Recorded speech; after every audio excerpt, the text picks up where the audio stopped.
किसानों ने अपनी मांगों को लेकर राष्ट्रव्यापी बंद का आह्वान आज किया हुआ है। पंजाब हरियाणा के अंदर इसका असर ज़्यादा दिखाई दे रहा है। दर्द हो दिल में तो दवा कीजिए, अगर दिल ही ना हो तो क्या कीजिए। ऐसे ही हालात केंद्र सरकार और किसानों के बीच में लगातार बने हुए हैं। 17 साल का बुजुर्ग जगजीत सिंह डलेवाल किसानों को एमएसपी दिलाने के लिए 1 महीने से ऊपर वक्त हो चुका है और वह अमर अनशन यानी मरण व्रत पर लगातार बैठा हुआ है।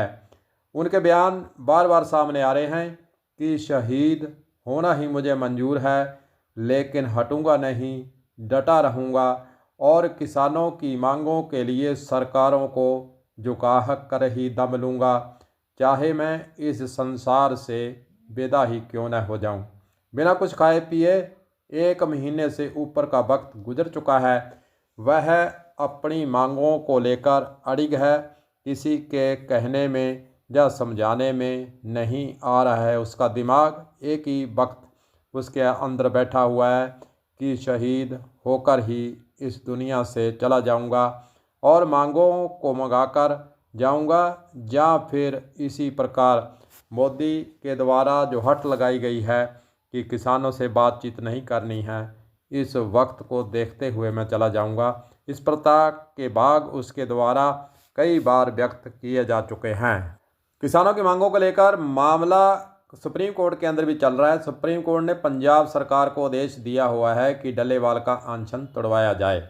वहीं दूसरी ओर पंजाब सरकार को यह डर है कि किसानों की संख्या ज़्यादा है, अगर ज़बरदस्ती की गई तो वहां पर नुकसान हो सकता है। तमाम ऐसी बातों का सिलसिला देखने के लिए पंजाब के सरकारी अधिकारी वहां पर बार बार आ रहे हैं, मौका मुआयना कर रहे हैं और आसपास के जो गांव हैं, खिनौरी के आसपास जो गांव है, वहां पर भारी पुलिस बल भी तैनात किया हुआ बताया गया है।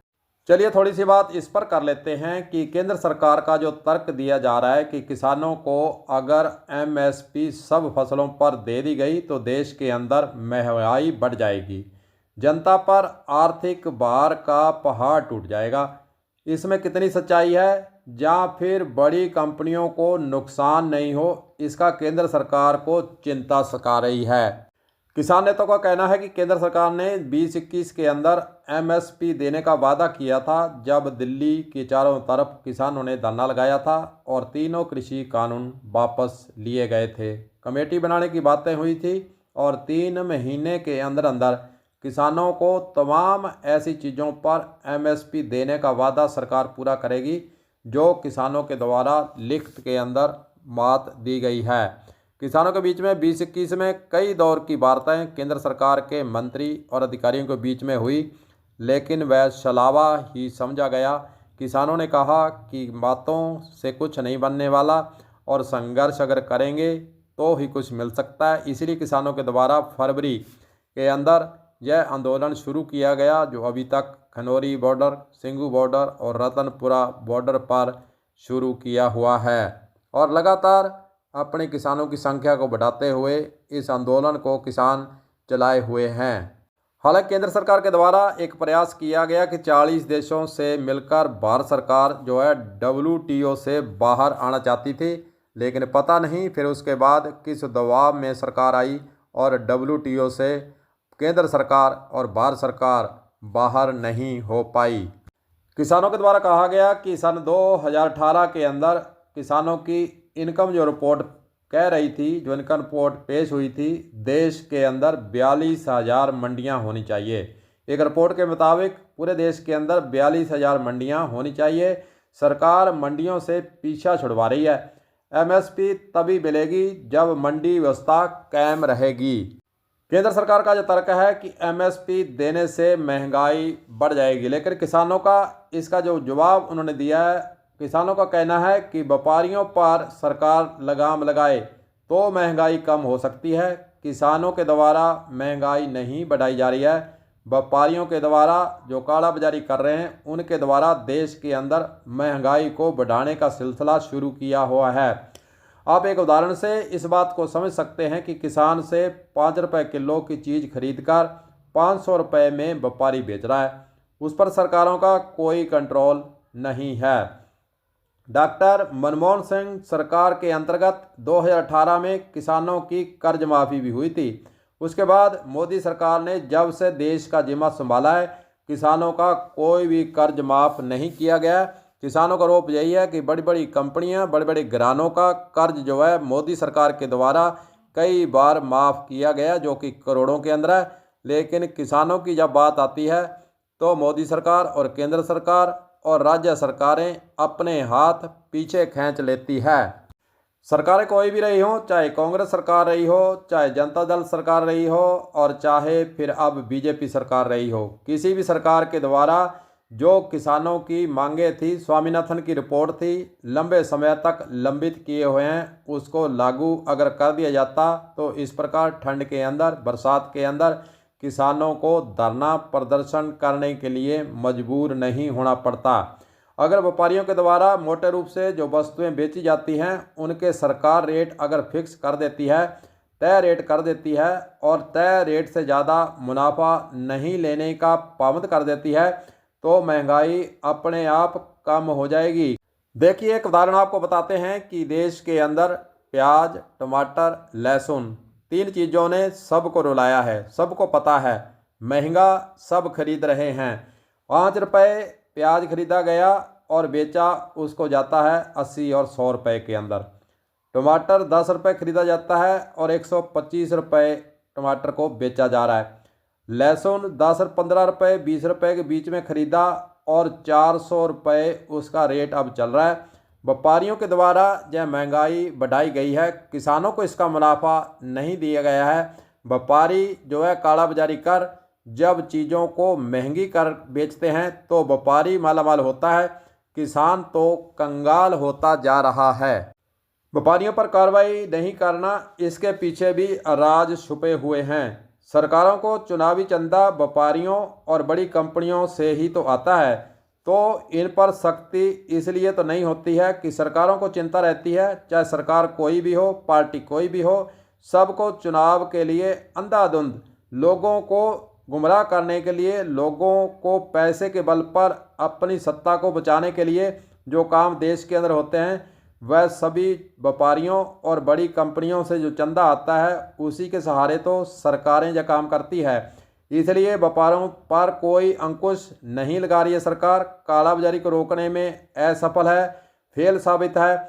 इसलिए जो महंगाई है देश के अंदर बढ़ती जा रही है और किसानों पर सरकारों के स्तर से दोषारोपण यह किया जा रहा है कि अगर हमने सभी वस्तुओं पर MSP दे दी तो देश के अंदर महंगाई बढ़ जाएगी।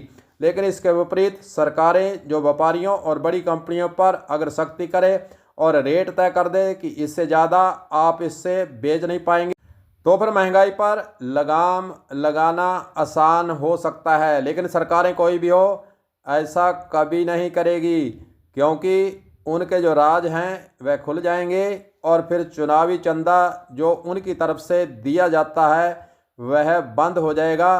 फिर सरकारों और राजनेताओं और राजनीतिक पार्टियों को यह सोचना पड़ेगा कि आखिरकार पैसा कहाँ से लाएं, कैसे चुनाव लड़ें। इसलिए देश के अंदर यह समस्या बनी हुई है, इसको समझने की आवश्यकता है, समाज को भी समझने की आवश्यकता है, और किसानों पर जो दोषारोपण करे जा रहे हैं उस पर सोच विचार कर लोगों को अपने दिमाग के अंदर यह बात जरूर बिठा लेनी चाहिए कि किसानों के द्वारा महंगाई नहीं बढ़ाई जा रही है। महंगाई बढ़ रही है तो बड़े बड़े कारोबार, बड़े बड़े व्यापारियों के द्वारा जो देश में काला बाजारी हो रही है उसके कारण महंगाई बढ़ रही है। और एक बात और कहना चाहेंगे कि सरकार के स्तर से यह दावे किए जाते हैं कि हम गरीबों के लिए बहुत सी कल्याणकारी योजनाएं ला रहे हैं और उनको फ्री में हम राशन दे रहे हैं। कई सरकारें फ्री में बिजली दे रही है, कई सरकारें पानी फ्री दे रही है। लेकिन अगर व्यापारियों और काला बाजारी करने वालों पर सरकारें सख्ती कर दें तो किसी को भी इस प्रकार की सुविधा देने की आवश्यकता ही नहीं पड़ेगी, क्योंकि जो इनकम के अनुसार सब गरीब जो किसान हैं, चाहे मजदूर है, कोई भी व्यक्ति है, वह जब महंगाई पर कंट्रोल हो जाएगा तो सरकारों से किसी भी प्रकार की वह मांग करता नजर नहीं आएगा। सरकारों को एक तर्क और रहता है कि किसानों पर किसी भी तरह का इनकम टैक्स नहीं लगाया जाता है और सरकारों के स्तर से सब्सिडी किसानों को देकर हम दवाई और अन्य जो औजार हैं उसके अंदर किसानों को संबल प्रदान करने के लिए सरकारें कुछ न कुछ कर रही है। लेकिन आपको जानकर हैरानी होगी कि किसानों के द्वारा जो भी वस्तुएं, चाहे हम बाज़ार से कोई भी वस्तु खरीदने जाते हैं, सब के लिए किसानों के द्वारा भी टैक्स दिया जा रहा है।